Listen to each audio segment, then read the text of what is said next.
sure when you're verifying employment eligibility that, again, you treat everyone the same across the board. It's the employee's choice of which documents to show to complete the form.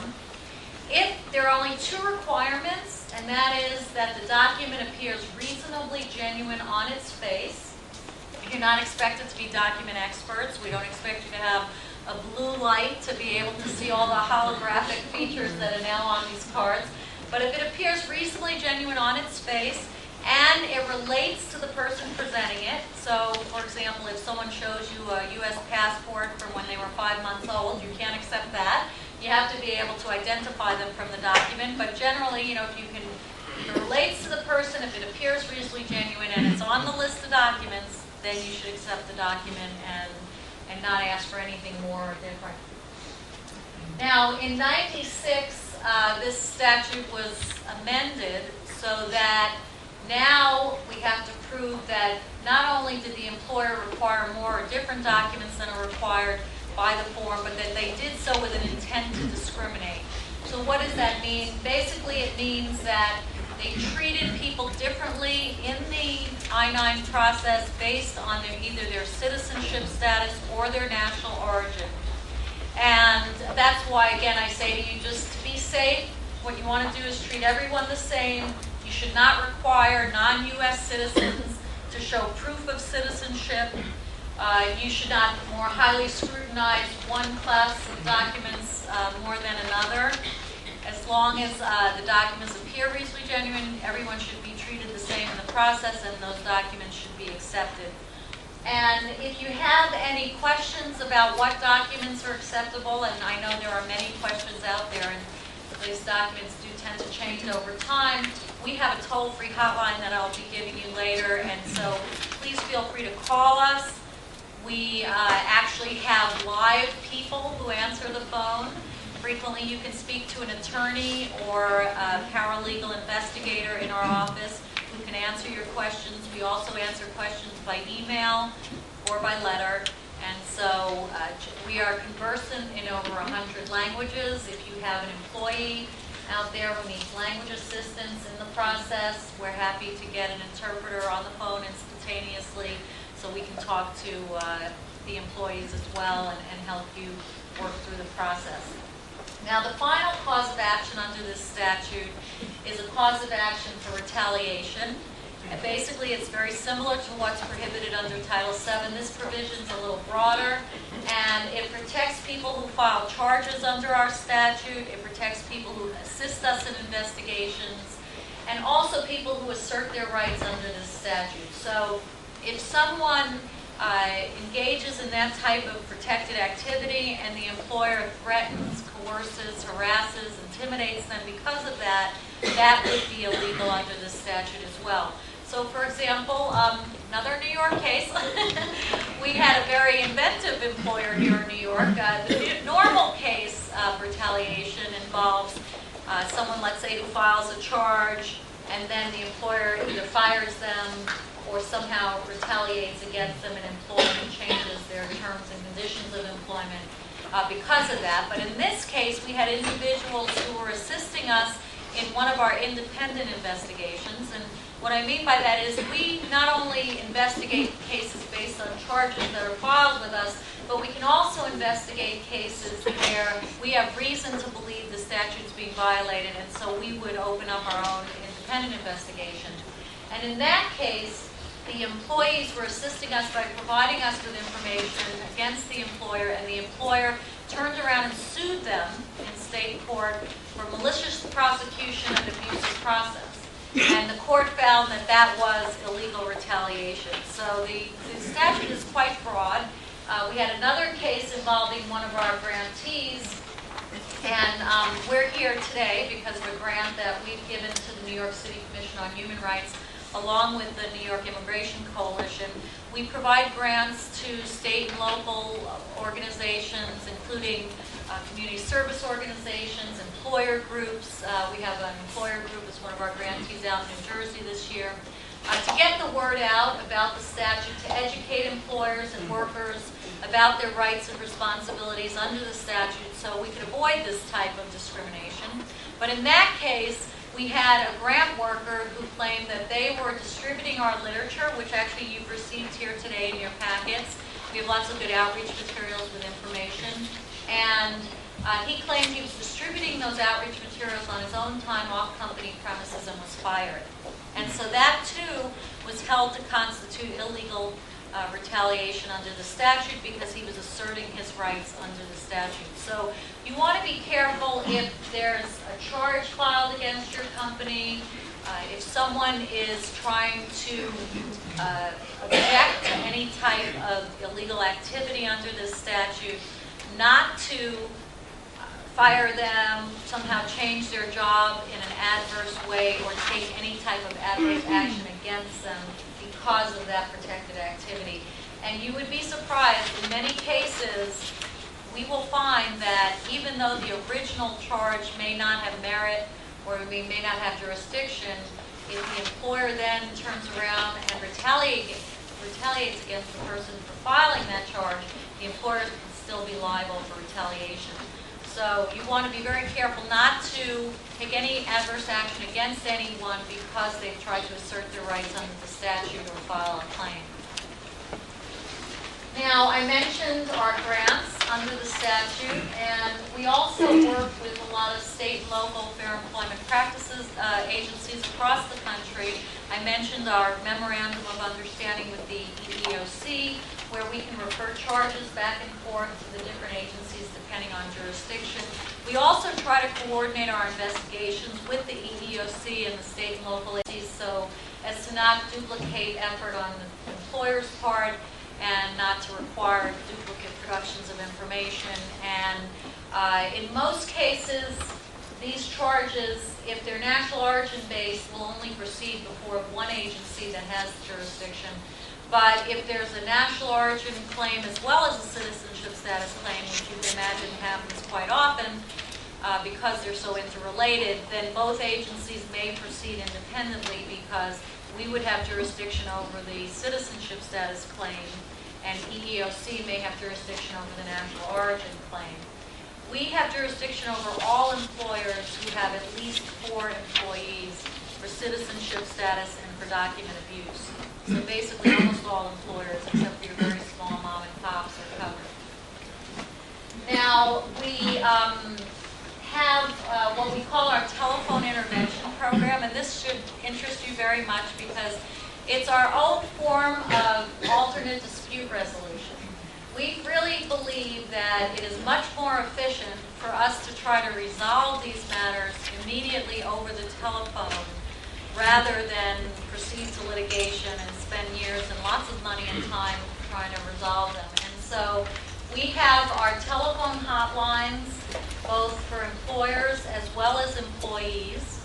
We have a full-time hotline coordinator who speaks 5 languages, and then we have our telephone interpreter service with over 100 languages available instantaneously. And so what we do is we encourage employers and employees to call us if you're running into a problem in terms of hiring or employment eligibility verification. Let's say you're completing the I-9 form, there's a document you've never seen, you don't know if you can accept it.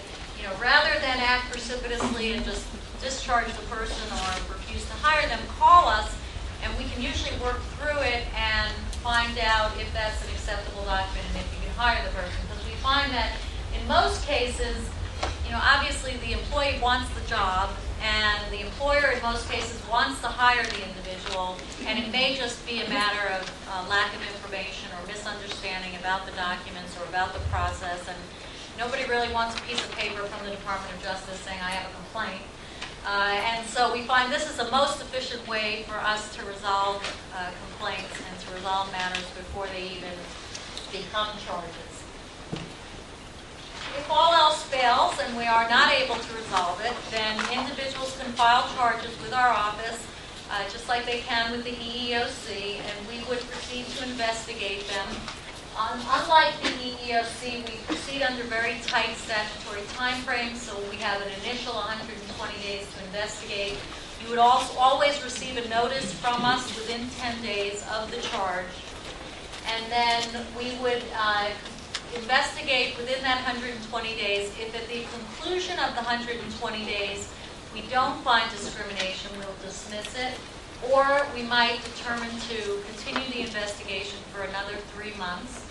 But the charging party has the right to file their own complaint before a federal administrative law judge after the conclusion of the 120-day period. Now, the charges have to be filed within 180 days. That's the statute of limitations, and so that's important to keep in mind. And we have the charge forms available, as we do with our outreach materials, in different languages. Basically, as I mentioned, so it's a 120-day initial investigatory period and then another 30-day extension within which we can file a complaint. We will always try to resolve the matter by settlement before filing a complaint, and we'll always give employers an opportunity to do that. We find that most of our cases will be resolved prior to filing a complaint. And if they're not resolved prior to filing a complaint, it would be handled very similar to U.S. District Court, where we would conduct discovery, seek documents, witnesses, put on evidence, and have a hearing, and then get a decision from the court. We can require employers to pay back pay, that is the wages the employee lost because of the discrimination. We can require them to hire the person. We can require them to change their policies and practices. Require them to educate their employees on the proper behavior under the Act, and we can also monitor their practices going forward. So those are some of the remedies that are available under the statute. There are also civil penalties which are available for document abuse and national origin and citizenship status discrimination. And these are based on a range, whether it's a first-time violation, whether it's a second-time violation, whether it's document abuse or citizenship status. Basically, we would consider every I-9 form to be a separate violation of the document abuse provision if the company has a pattern or practice of discrimination. So, as you can imagine, if you're a large company and you have thousands and thousands of these I-9 forms, these penalties can add up pretty quickly. So you want to make sure that whatever policies and procedures you're putting in place for your I-9 forms, that they are in compliance with the law. You have subpoena power, and by law, you are required to produce these I-9 forms either to us, the Department of Labor, the Department of Homeland Security, within 3 days of getting notice. So you want to make sure that your I-9 forms are accessible, that they are in compliance with the law. We do not recommend keeping them with personnel files because they often contain personal demographic information, and we don't want you to be put in a position that employees can turn around and say you used that information to make personnel decisions. And so we recommend that those documents be kept separate from the personnel files. And also, it makes your lives a lot easier if DHS or we come in to audit your I-9 forms or look at them. They're a lot more accessible in terms of being able to produce them to us in a short amount of time. So that's something that we often tell employers. Now, I mentioned our hotlines. For the employer hotline, we also have a fax back feature with information on the I-9. We have lots of information on our telephone tree about current developments in the law, about different issues under the law. And as I mentioned, you can also get live people. We won't make you go through that whole telephone tree without talking to a live person. And so you can ask us your questions. Many times we're able to fax you information immediately so that you can resolve the matter right then and there. I know many of our calls involve temporary protected status. I don't know if you all deal with that issue here. Lately it's been affecting Salvadorans, Nicaraguans, Hondurans,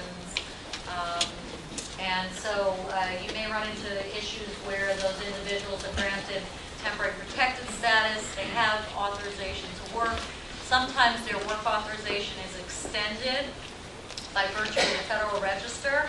I know you all don't read the Federal Register on a daily basis, and so that causes some problems. We get lots of calls on that, and we can walk you through and let you know what you can accept for employment authorization and to show the person continues to be employment authorized.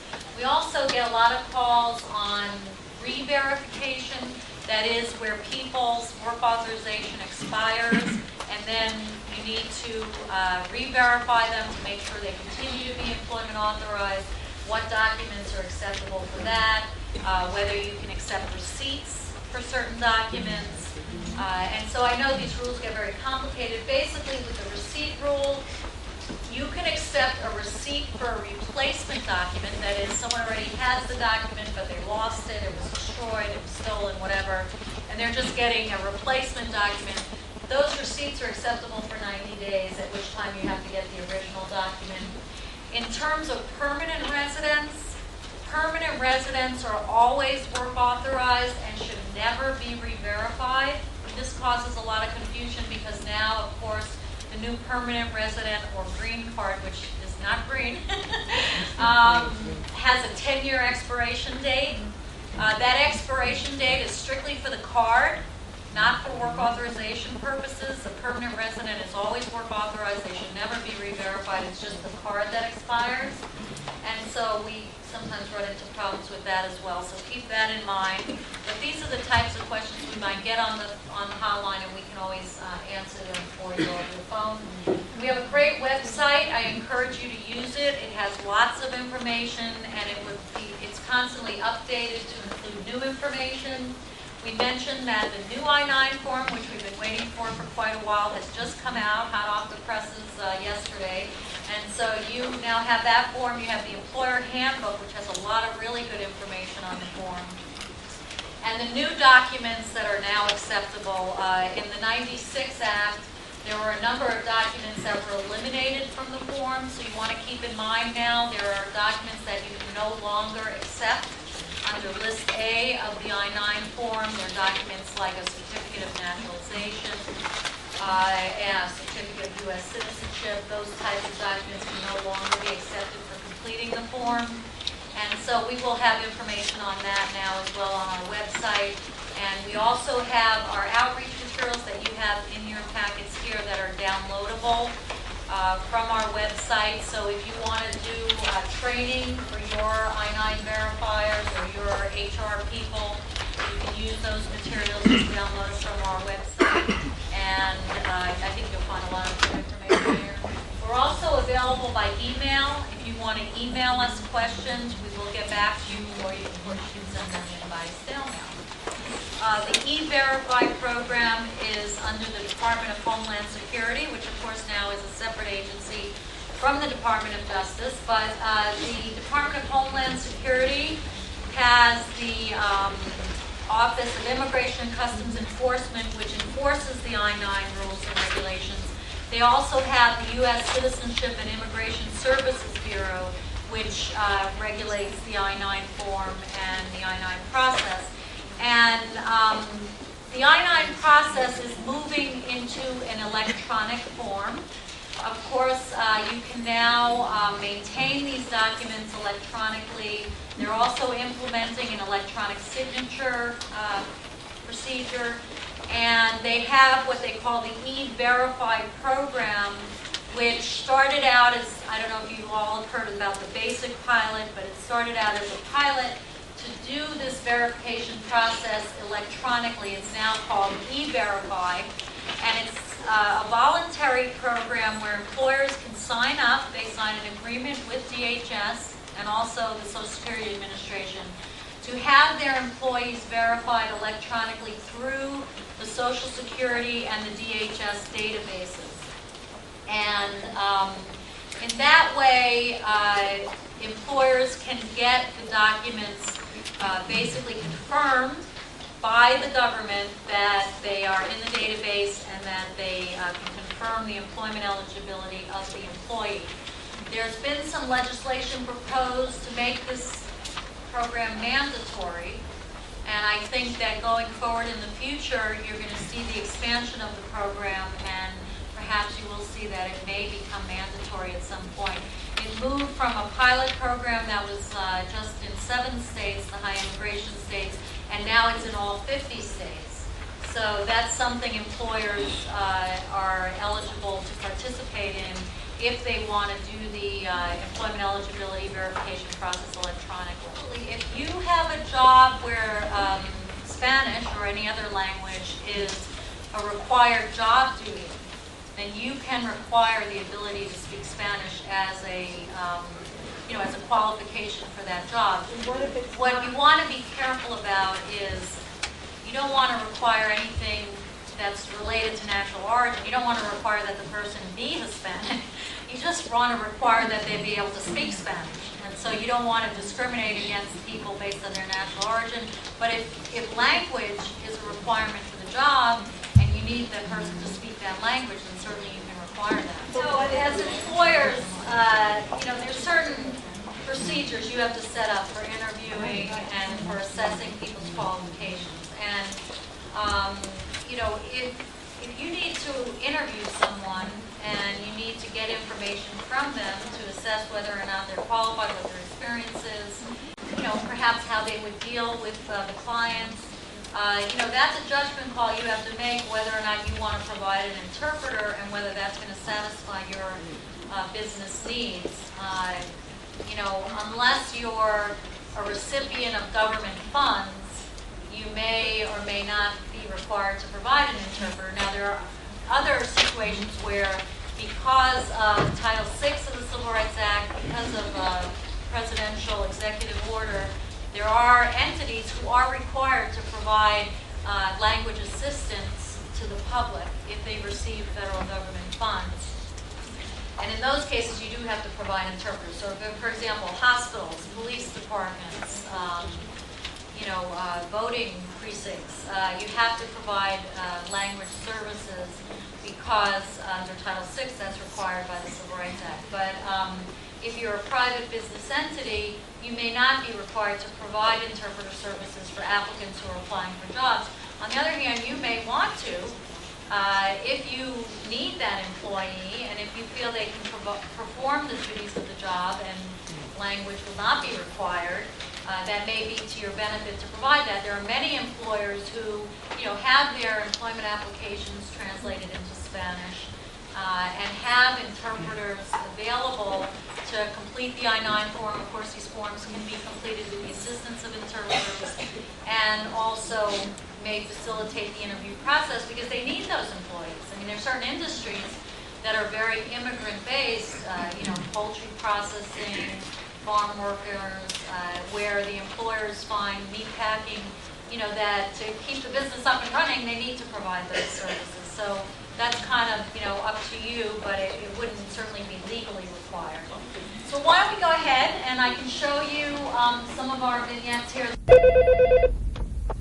Command Con, good morning. Yes, just a moment. I'll connect you. Just a second. Command Con, good morning. He's out for the day, sir. I can connect you to his secretary. Okay. Hi, can I help you? Yes, I'm here about a job. I saw it in paper. Which one is it? This one here. It says you're looking for programmers. Oh, yes. Just a moment. Are you a citizen? No, I'm a permanent resident. Oh, then I'm sorry. We only hire citizens. Oh, okay.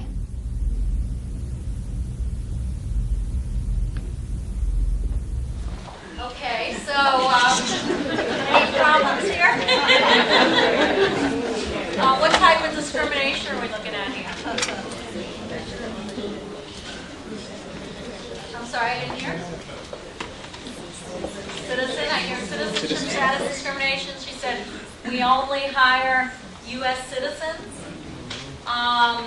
It could be national origin discrimination too, because she spoke with an accent. She appeared to be from another country. Maybe they just were using that as an excuse to get rid of her.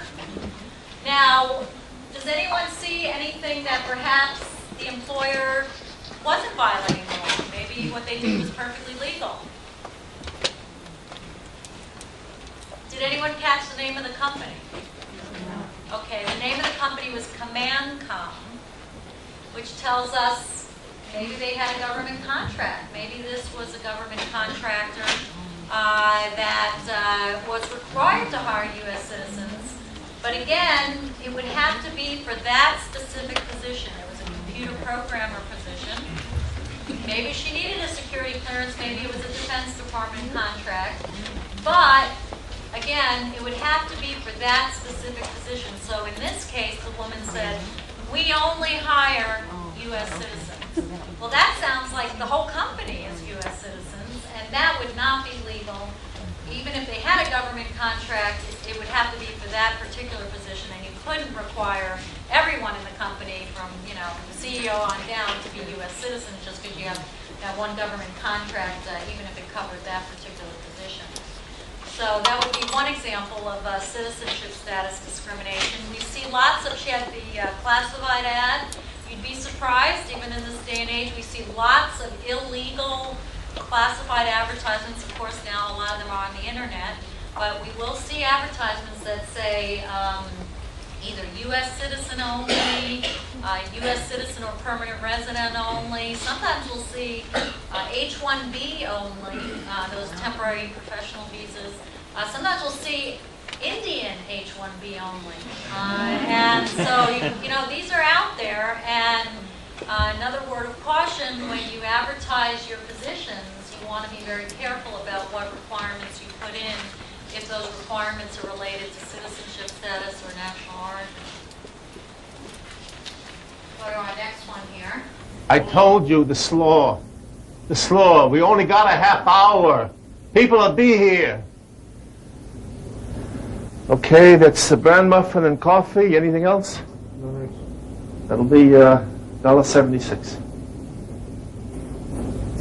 Have a good day. And Paul, leave the plates out where we can get at them today. Excuse I me. don't want to have to hunt around for them. Speed and convenience, Paul. Excuse me.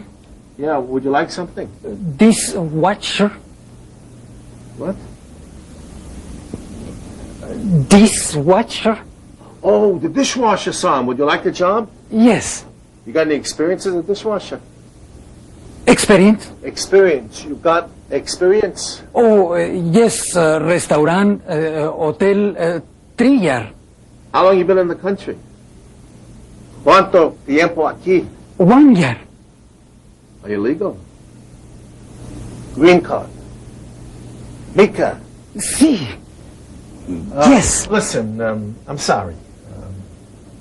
I just can't hire you. You have to speak better English to work here. Customers, other employees. Good luck. Lo siento, hermano. Paul, you got that slaw. Okay, so obviously an employer in New York